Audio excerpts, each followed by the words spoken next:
Jalur vital Trans Kalimantan di Kabupaten Pulang Pisau, Kalimantan Tengah mendadak berubah menjadi medan yang mencekam. Kobaran api yang membakar hutan dan lahan gambut di kawasan tersebut belum sepenuhnya terkendali, menyisakan kepulan asap pekat yang menyelimuti jalanan dan melumpuhkan jarak pandang para pengguna jalan. Kepungan si jago merah ini sempat diabadikan dan diunggah oleh akun Instagram @awanlangit pada Kamis 30 Juli 2026. Dalam rekaman tersebut terlihat jelas bagaimana kobaran api dengan cepat membakar hutan tersebut. Meski situasi di lapangan dilaporkan perlahan membaik, petugas mengimbau semua pihak untuk tidak terkecoh. Karakteristik khas lahan gambut yang menyimpan bara di bawah permukaan tanah membuat potensi api untuk muncul kembali tetap sangat tinggi. Pengawasan ketat dan upaya pemadaman total pun terus digenjot tanpa henti. Menanggapi ancaman bencana tahunan ini, Kapolda Kalimantan Tengah mengambil langkah tegas. Ia menginstruksikan jajaran Polres Pulang Pisau untuk segera menerjunkan tim guna menyelidiki penyebab pasti kebakaran hutan dan lahan atau karhutla tersebut.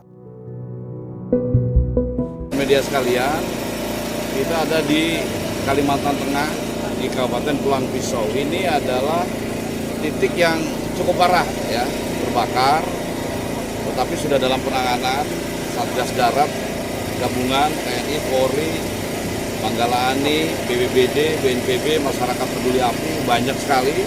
Kekuatan sekitar 500 orang sedang melaksanakan pemadaman.